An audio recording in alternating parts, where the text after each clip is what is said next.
క్రీస్తునాథుని యందు ప్రియ సహోదరి సహోదరులారా, సామాన్య 8వ ఆదివార ధ్యానాంశానికి మీకు స్వాగతం.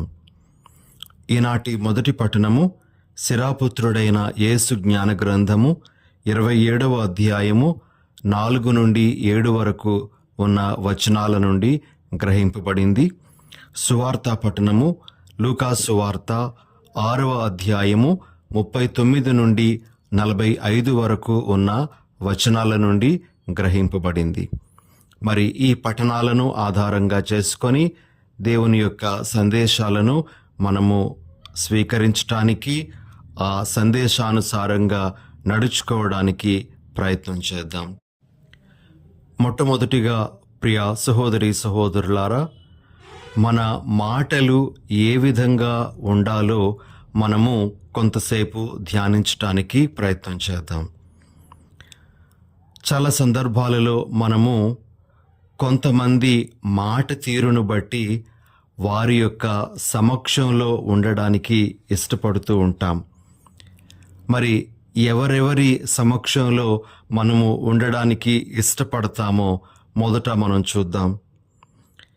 ఎవరైతే తమ యొక్క మాటలలో నిజాయితీని కనబరుస్తారో అటువంటి వారి సమక్షంలో ఉండడానికి మనం ఇష్టపడతాం.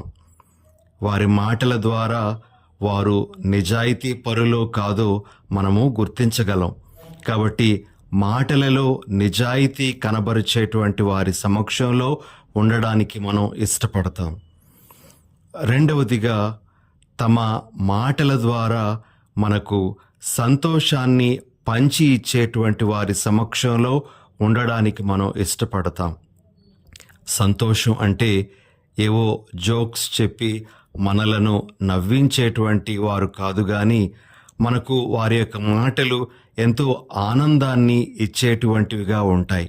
అటువంటి వారి సమక్షంలో ఉండడానికి మనం ఇష్టపడతాం.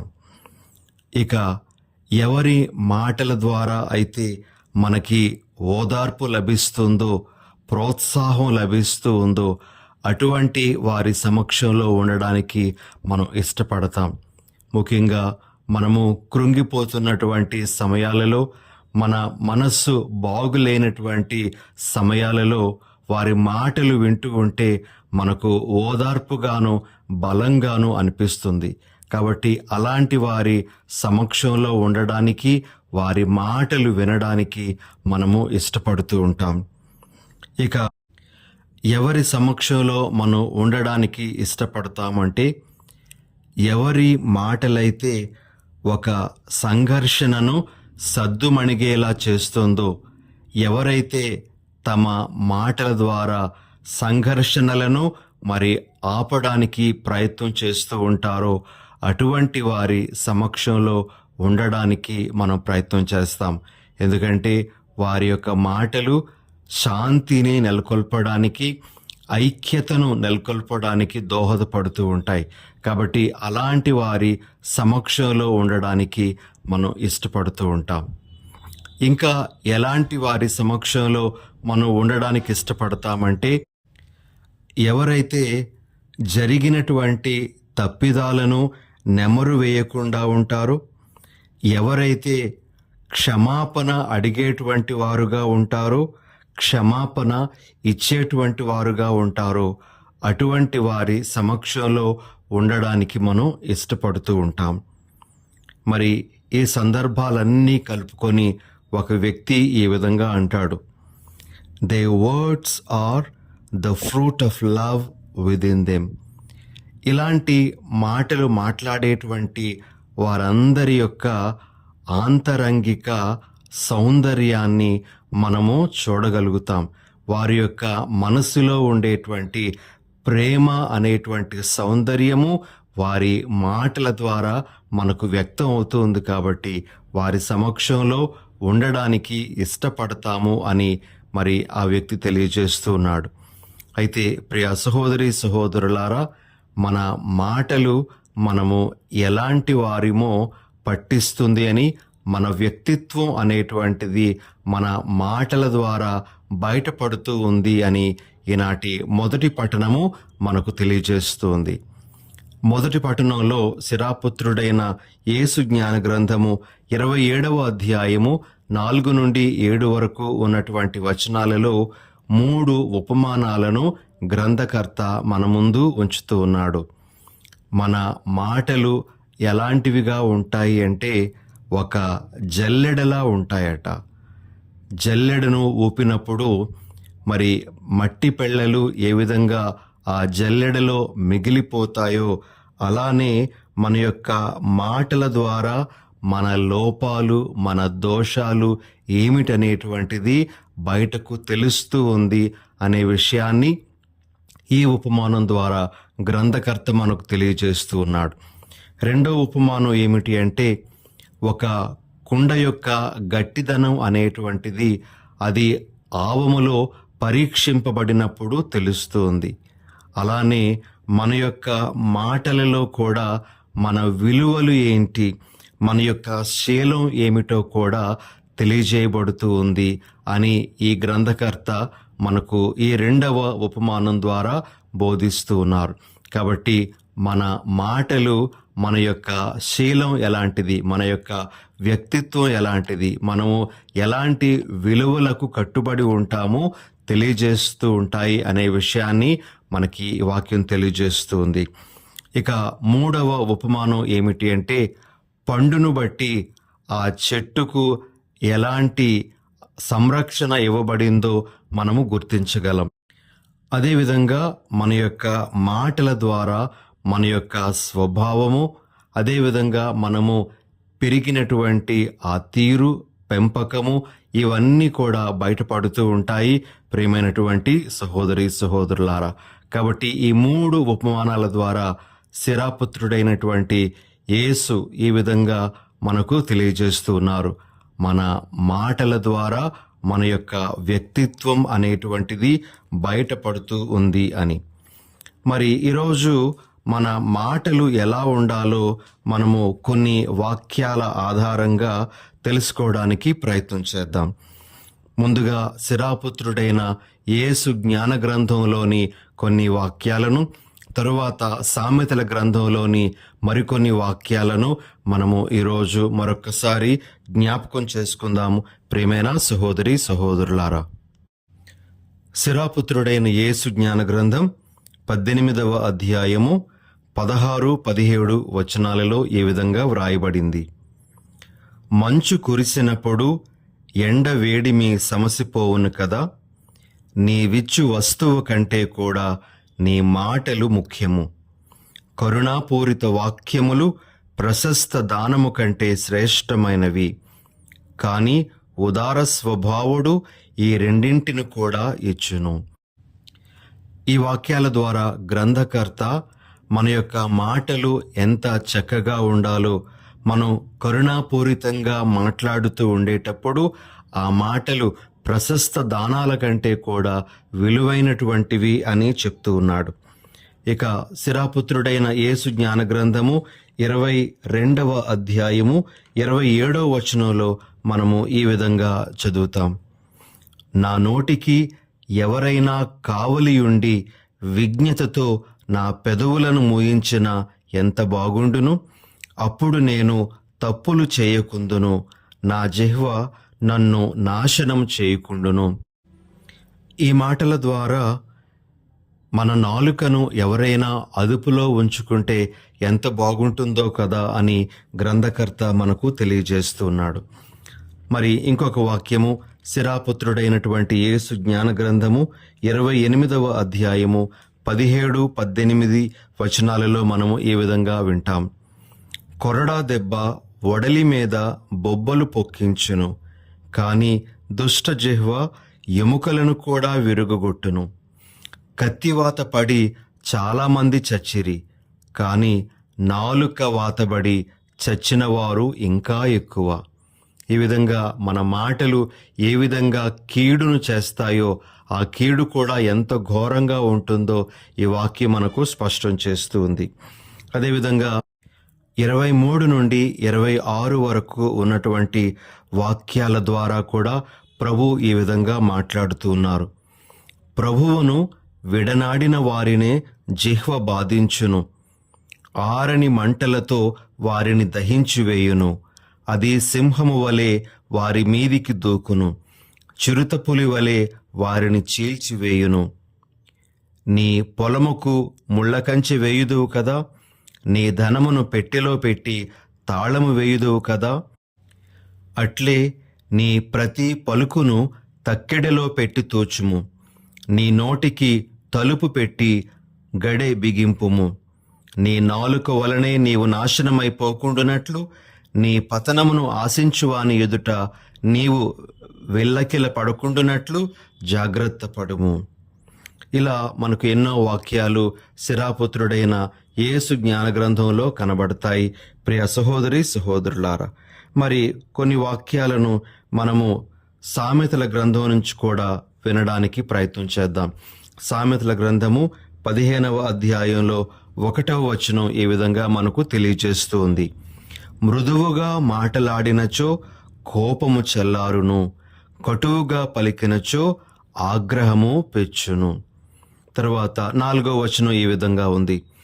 కరుణాపూరితముగా మాటలాడు జిహ్వ జీవ వృక్షము వంటిది, కటువుగా మాటలాడు నాలుక హృదయమును కృంగదీయును. ఇలా ఎన్నెన్నో మాటలు మనకి ఈ సామెతల గ్రంథంలో కూడా మన మాటలకు సంబంధించి కనబడతాయి. ప్రియ సహోదరి సహోదరులారా, ఈరోజు మనం ఆలకించినటువంటి సువార్త పఠనము లూకా సువార్త 6వ అధ్యాయము 45వ వచనంలో యేసు ప్రభు ఈ విధంగా అంటున్నారు. సజ్జనుడు తన సత్కోశము నుండి సద్వస్తువులను తెచ్చును, దుర్జనుడు తన దుష్కోశము నుండి దుర్వస్తువులను తెచ్చును. ఏలయనా హృదయ పరిపూర్ణత నుండి నోటి మాట వెలువడును. మన యొక్క హృదయంలో ఏముందో అదే మన నోటి ద్వారా బయటకు వస్తుంది అని కూడా యేసు ప్రభు మనకు తెలియజేస్తున్నారు.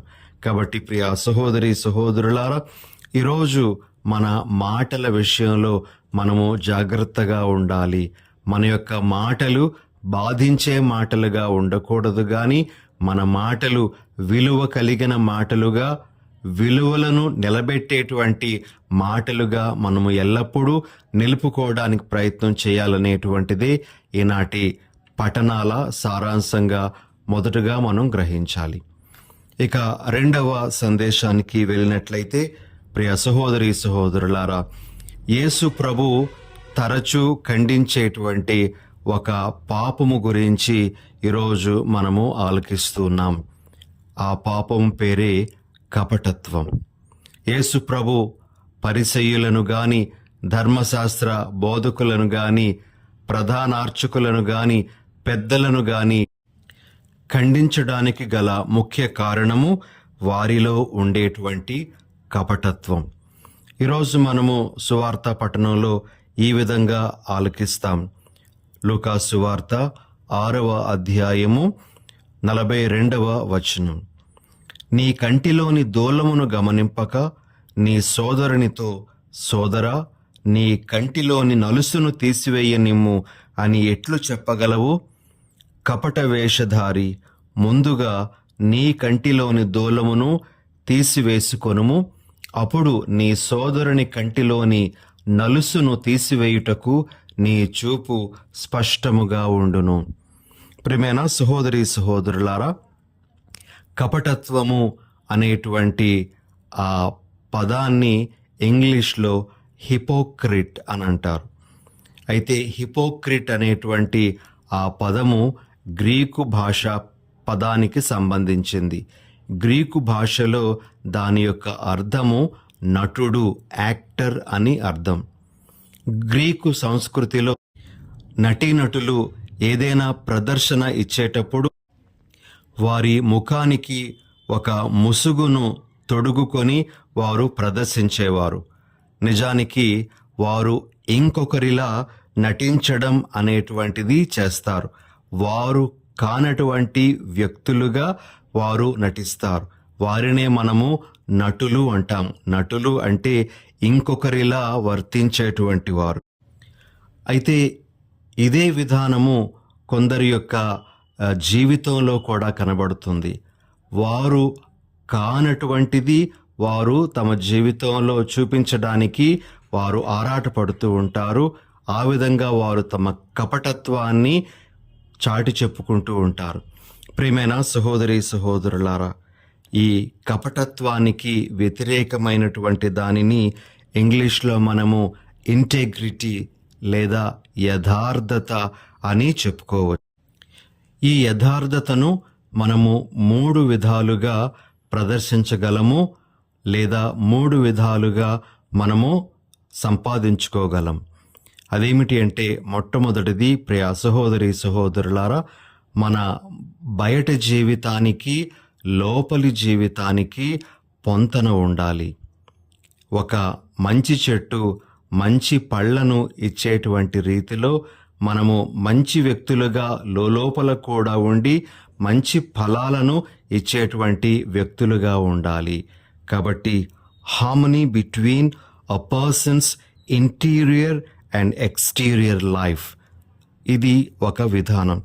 ఇక రెండవ విధానం ఏమిటి అంటే, నిలకడైన మంచితనాన్ని తమ జీవితంలో ప్రదర్శించడం కూడా ఈ యథార్థతను లేదా ఇంటెగ్రిటీని మనకు చూపించేటువంటి ఇంకొక ముఖ్య అంశంగా చెప్పుకోవచ్చు. Consistency in the practice of goodness from day to day and year to year. నిలకడైనటువంటి మంచితనం అనేటువంటిది ఎవరిలో ఉంటుందో వారిని యథార్థవంతులుగా మనం చెప్పుకోవచ్చు. ప్రియమైన సహోదరి సహోదరులారా, ఇక మూడవ విధానం ఏమిటి అంటే, ఎవరైతే తమ అంతరంగంలోనికి తరచూ తొంగి చూసుకుంటారో, ఎవరైతే ఆత్మశోధన అనేది చేసుకుంటూ తమ జీవితాన్ని సమీక్షించుకుంటూ సరిదిద్దుకుంటూ వెళ్తారో, అటువంటి వారు యథార్థవంతులుగా మనం చెప్పవచ్చు. Making one self genuine by constantly looking in to one self and correcting one self. ఇది కూడా యథార్థంగా జీవించటానికి ఉపకరించేటువంటి ఇంకొక విధానం.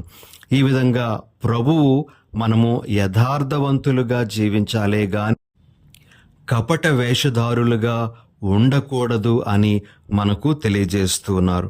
కాబట్టి ప్రియ సహోదరి సహోదరులారా, ఈ 3 మార్గాలను మనము అవలంబిస్తూ మన జీవితంలో యథార్థవంతమైనటువంటి వ్యక్తులంగా ప్రభు ముందు నిలబడడానికి ప్రయత్నం చేద్దాం. అలాంటి జీవితాన్ని ప్రభువు మెచ్చుకుంటారు. అలాంటి జీవితాలు జీవించమనే ప్రభు మనలను నిరంతరం కోరుతూ ఉన్నారు. కాబట్టి యథార్థవంతమైనటువంటి జీవితాలు జీవిస్తూ తద్వారా దేవుని మహిమపరచేటువంటి వరాన్ని ప్రభు మనకు ఈరోజు దయచేయాలని మనము ప్రభువుని వేడుకుందాం. ప్రార్థన చేసుకుందాం. దయగల ప్రభువా, ప్రేమగల మా తండ్రి, ఈ దినాన్న మీరు మాకు ఎన్నో విషయాలను నేర్పిస్తూ ఉన్నందులకై మీకు స్తోత్రాలు. మరి ముఖ్యంగా మా మాటలలో మేము జాగ్రత్త వహించాలి అని, మేము మా మాటలను మంచిగా వినియోగించుకోవాలి అని మీరు మాకు తెలియజేస్తూ ఉండగా, ప్రభువా, మాకు మీరే ఆ గొప్పదైనటువంటి వరమును అనుగ్రహించండి. మా మాటల ద్వారా మా వ్యక్తిత్వాన్ని, మా శీలాన్ని ప్రభువా మేము ప్రదర్శించుకునేటువంటి వరాన్ని మాకు అనుగ్రహించండి. అదేవిధంగా ప్రభువా, కపట వేషధారుల్లా కాకుండా యథార్థవంతమైనటువంటి వ్యక్తులుగా ఎల్లప్పుడూ నడుచుకునే వరాన్ని మా ఆంతరంగిక జీవితానికి బయట జీవితానికి పొంతన కలిగి నిరంతరము మంచిగా జీవిస్తూ ఎప్పటికప్పుడు ఆత్మశోధన చేసుకుంటూ మా జీవితాలను సరిదిద్దుకునే వరాన్ని మాకు అనుగ్రహించమని మా ప్రభువైన యేసు ఘనమైన నామమున అడిగి వేడుచున్నాం తండ్రి. ఆమెన్.